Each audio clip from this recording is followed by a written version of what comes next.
I'm going to get real with you today. Not lore, not theory, not philosophy, real, personal, because I've seen something that still makes me sick. Something I stepped into thinking I was joining a movement, but it turned out to be a damn cult in disguise. A digital one, built on crypto, profile pics, and promises of freedom. But under the surface, it was just a trap. A church of manipulation dressed in tech and community buzzwords. And I don't say that lightly. Here's how it went down. I got invited into a group. They told me I was chosen, that I'd be supported, that I'd network, grow, earn, and be respected. They said things like, change your profile pic, brother. You're one of us now. We'll help our own. We'll rise together. You'll never be alone again. Sounded great, right? But the moment I showed up with ideas, the moment I tried to build, to contribute, to help them level up, I was met with silence, doubt, fear, ego, gatekeeping. Suddenly, I wasn't an ally. I was a threat, a mirror they didn't want to look into. The leader, man, this guy had charisma, talked like he was the second coming, quoted scripture, dark psychology, stoicism, self-help garbage all rolled into one. But it was all a con. Every time someone questioned him, he'd twist it, gaslight them, make them feel guilty for wanting answers. He used dark psychology to manipulate the room. He'd say, if you leave the group, you'll regret it. This is the only real shot you've got. He'd quote divine purpose 1 second and then threaten people the next. He was selling salvation but delivering fear. And that's what hit me in the gut. These weren't just community members, these were desperate people. People who had been chewed up by the system, crushed by inflation, locked out of higher education, ghosted by the American dream. They were vulnerable, and they were hungry for hope.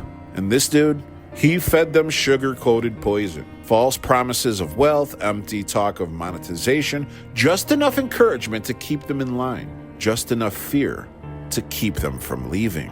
It was exploitation, straight up. But here's the part that really got me. I understood it. I understood why it worked. Because when people are starving for meaning, even a mirage looks like water. That shook me.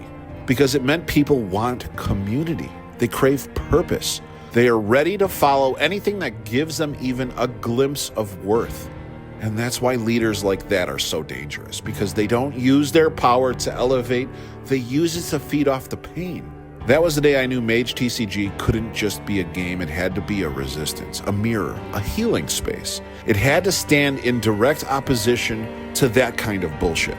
So here's what we did differently. We don't sell hope, we build it together. We don't have a leader barking affirmations at a microphone. We have a lore-based universe with villains and virtues and your own damn voice. We don't ask you to follow, we ask you to create. The Hall of Mages, that's not a recruiting tactic, that's a canvas.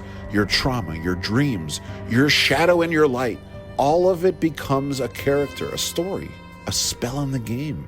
Nobody owns your identity here, nobody controls your worth. We're not here to extract your belief, we're here to amplify it.